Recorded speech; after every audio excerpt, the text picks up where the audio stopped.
আমি এই পরিপ্রেক্ষিতে রাজ্য সরকারের পক্ষ থেকে ঘোষণা করছি, আগামী 1 সেপ্টেম্বর 2026 থেকে পশ্চিমবঙ্গে সর্বস্তরে আমরা বাংলা ভাষাকে বাধ্যতামূলক কার্যকর করলাম।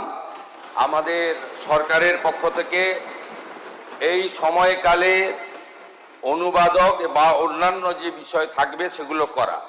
ভারত সরকার বা অন্যান্য রাজ্যের ক্ষেত্রে আমরা বাংলা ভাষাতে চিঠিপত্র করব, উত্তর দেব। তার সাথে সাথে ভারত সরকারের সঙ্গে যোগাযোগ সংক্রান্ত বিষয়ে আমরা বাংলা ভাষার সাথে হিন্দি ভাষাতেও উত্তর বা প্রশ্ন চিঠিপত্র আদান প্রদান করব। কিন্তু এই রাজ্যে সামগ্রিকভাবে সমস্ত সরকারি ক্ষেত্রে 1/9/2026 থেকে বাংলা ভাষাকে, আমাদের মাতৃভাষাকে আমরা এখানে কার্যকর করার সিদ্ধান্ত গ্রহণ করে মাননীয় কেন্দ্রীয় স্বরাষ্ট্র সমবায় মন্ত্রীর যে উপদেশ তাকে আমরা গ্রহণ করার সিদ্ধান্ত পশ্চিমবঙ্গ সরকারের পক্ষ থেকে ঘোষণা করলাম। 80টা বছর ধরে পশ্চিমবঙ্গের বাঙালিকে যারা যারা মিথ্যাচার এবং ভণ্ডামি এই সমস্ত দিয়ে ভুলিয়ে রেখে দিয়েছিল, এই প্রথম পশ্চিমবঙ্গের মাটিতে রাষ্ট্রবাদী সরকার গঠন হওয়ার পর তার মুখ্যমন্ত্রী মাননীয় শুভেন্দু অধিকারীর নেতৃত্বে সেই মিথ্যাচার এবং ভণ্ডামির মুখোশগুলো তিনি একের পর এক টেনে ছিঁড়ে খুলে ফেলে দিচ্ছেন।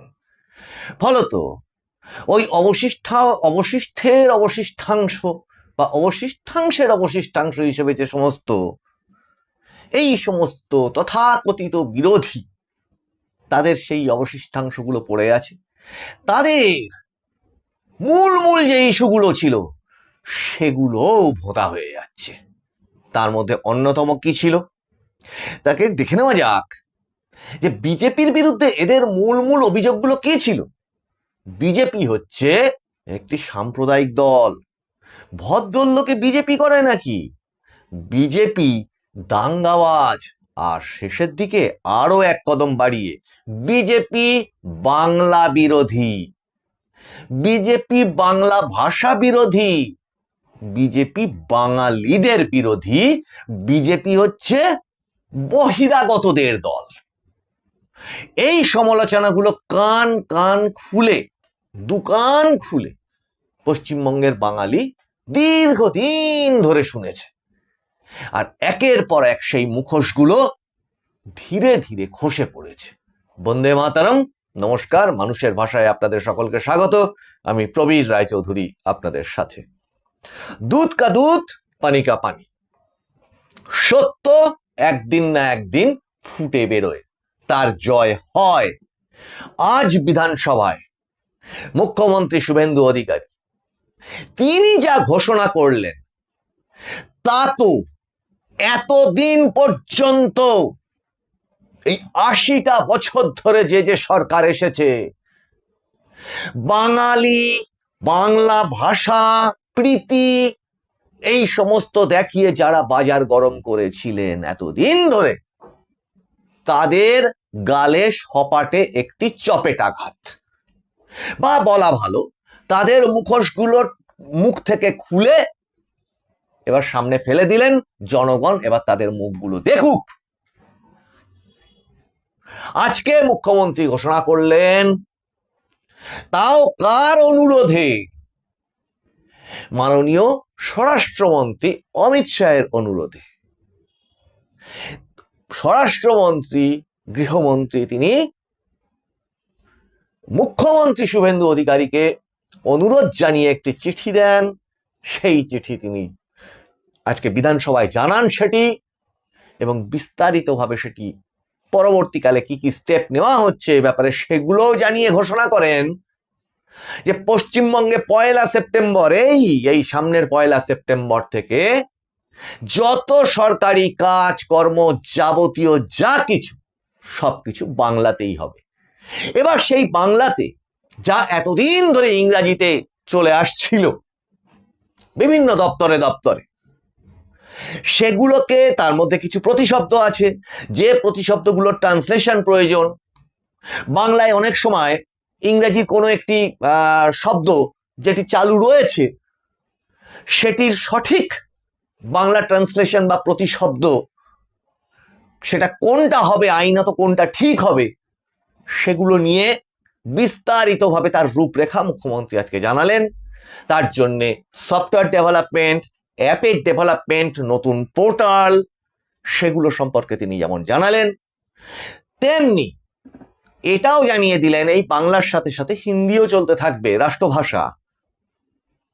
এখন আসা যাক আর একটা অংশে, এরা কতটা প্রতারণা এই পশ্চিমবঙ্গের বাঙালির সঙ্গে করেছে, যারা বলতে বহিরাগতের দল, মুখ্যমন্ত্রী শুভেন্দু অধিকারী এবং তার ক্যাবিনেট হচ্ছে একটা প্রমাণ যে এইটা বাঙালিদের দ্বারা প্রতিষ্ঠিত একটি সরকার, সেটা বিজেপিরই। আর যদি এইভাবেও ভাবেন, যদি ভাবনাটা খুব নীচ সংকীর্ণ ভাবনা, কিন্তু তর্কের খাতিরে যদি সেটাও ধরি, আচ্ছা এই যে রূপায়ণটা, বাংলা ভাষার প্রবর্তনটা, সেটার অনুরোধটা কে করলেন? স্বরাষ্ট্রমন্ত্রী তিনি তো করলেনই। তিনি কে? তিনি একজন গুজরাটি। তিনি কিন্তু অনুরোধ করলেন মুখ্যমন্ত্রী শুভেন্দু অধিকারীকে, যিনি একজন বাঙালি। তাহলে আর কি বলা যাবে? যে বাংলা প্রীতি যারা এতদিন ধরে দেখিয়ে আসছিল, তাহলে বিধানসভায় আইন করে এতদিন ধরে সেটা করেননি কেন? বামেরা করেনি কেন? কংগ্রেস করেনি কেন? আর সব থেকে বড় বাংলা প্রেমিক যিনি হয়ে উঠেছিলেন, সেই মমতা বন্দ্যোপাধ্যায় করেননি কেন? তার সরকার করেনি কেন? আর কি সব পক্ষ টক্ষ ছিল, তারা তো তাদের লেজুড়ি ছিল, তাহলে তারা সেইটাকে রূপায়ণ করতে পারেনি কেন? এত বড় প্রশ্নটা কিন্তু আজকে চোখের সামনে হাজির। আর তার সাথে যে সমালোচনাগুলো, বিজেপি কি দাঙ্গাবাজের দল, দাঙ্গাবাজ। মমতা বন্দ্যোপাধ্যায় প্রত্যেক মিটিং এ নিয়ম করে এই কথাটা বলতেন, এবং 21শে জুলাই এই যে গতকালকে টুকরে টুকরে তৃণমূল বিভিন্ন অংশে টুকরো টুকরো হয়ে যাওয়া, বিভিন্ন জায়গায় সেই নিয়ে টানা হিসরা চলছে, কে কি বৃত্তান্ত, সেখানে তো বলতেন। তা আজকে এই পশ্চিমবঙ্গের মাটিতে ওই মমতা বন্দ্যোপাধ্যায়ের রাজত্বে 14টা তো দেখা যায়, আরো কত দাঙ্গা। দাঙ্গা মিন্স কি? সেগুলো আবার কি? নির্বিচারে হিন্দুদের ওপরে অত্যাচার। হরগোবিন্দ দাস, চন্দন দাস তো আছেই, মোথাবাড়ি আছে, মুর্শিদাবাদ আছে, এদিকে চলে আসুন সিপিএম আমলেও দেগঙ্গা আছে, ওদিকে বসিরহাট আছে, ধুলাগড় আছে। অত্যাচারিত কারা? অত্যাচারিত মার খাওয়া মানুষগুলো কারা? সরকারি সম্পত্তি ধ্বংস কাদের দ্বারা? মুখে কুলু পেটে যাবে এদের এই প্রশ্নগুলো করলে। আর এর সাথে যেটা প্রশ্ন, ওই এনআরসি নামক যে একটা ফেক আন্দোলন করেছিলেন সিএএ দিয়ে, সিএএটা এনআরসি বলে, ওয়াকাপ আন্দোলনের নাম করে ভাঙচুর। সব থেকে বড় জিনিস, রামনবমী মিছিলের ওপরে আক্রমণ। কোথা থেকে কারা কারা কোন জায়গায় হয়েছিল সেটা? কংগ্রেস আমলে শিখ দাঙ্গা 47, এগুলো তারা ভুলে যায়। তাহলে এর পরের অংশটা আসে কি? বিজেপি সাম্প্রদায়িক দল। ভেবে দেখুন, সারা ভারতবর্ষে যতগুলি বিজেপি শাসিত রাজ্য আছে, সেখানকার সংখ্যালঘুরা বলে যে সেখানে তারা পশ্চিমবঙ্গের থেকে ভালো ছিল। কেন পশ্চিমবঙ্গ থেকে পরিযায়ী শ্রমিক, লক্ষ লক্ষ পরিযায়ী শ্রমিক, অধিকাংশতই তাদের মধ্যে সংখ্যালঘু সম্প্রদায়, তাদের ভিন রাজ্যে যেতে হয়েছিল উপার্জনের জন্য? কি সমস্যা হয়েছিল আর কেনই বা যেতে হয়েছিল? আর এবার দেখুন, এই যে পালা বদল হয়ে গেছে, এই বামেরা খুঁজে খুঁজে সংখ্যালঘু অধ্যুষিত যে সমস্ত এলাকা আছে সেখানে গিয়ে মাইক বেঁধে বিভিন্ন রকম ন্যারেটিভ তৈরি করে মিটিং করবার চেষ্টা করছেন। তা করুন, গণতান্ত্রিক দেশে সে তিনি যেখানে খুশি মাইক বাঁধতে পারেন, সরকারের অনুমতি সাপেক্ষ কিন্তু সেটা। তা এই সামগ্রিকভাবে যদি চিন্তাটা করা হয়, তা বাবু ওই সংখ্যালঘু সম্প্রদায়ের সামগ্রিক উন্নতি তোমরা বাবু ঘটাওনি কেন? মা বলে সাচার কমিটি রিপোর্টকে যেটা বেরিয়েছিল, কেন বেরিয়েছিল? তার রূপায়ণ হয়নি কেন? যেটাকে দেখিয়ে আবার তৃণমূল কংগ্রেস ক্ষমতায় আসলো, তারা কি করলো? তারা সংখ্যালঘু সম্প্রদায়ের কোন তালেবর উন্নতিটা করলো? শিক্ষা, স্বাস্থ্য, সরকারি চাকরিতে তাদের প্রতিনিধিত্ব পরিমাণ বাড়া, কোনটা করেছিল? তাহলে সাম্প্রদায়িক দলটা কারা হল? যারা শুধুমাত্র এইটা বলার জন্যে যে একটা কমিউনিটি দিয়ে আর একটা কমিউনিটিকে ঘিরে 1 সেকেন্ডের মধ্যে 12টা বাজিয়ে দেবে, গন্ধা ধর্ম, হিন্দু ধর্ম, এইটা হচ্ছে ধর্ম নিরপেক্ষতা। হ্যাঁ, আর যেখানে মুখ্যমন্ত্রী শুভেন্দু অধিকারী ক্ষমতায় আসার পর, মুখ্যমন্ত্রী হওয়ার পর কি গেল? মহরম গেল, বকরা ঈদ গেল, শান্তিপূর্ণভাবে পালিত হয়েছে। যার যার ধর্ম স্থানে তারা সেইভাবে পালন করো। কার কি সমস্যাটা হয়েছে? কাজেই এই প্রসঙ্গ আলোচনা করলে আরো অনেক দূর বিস্তারিত হয়ে যাবে।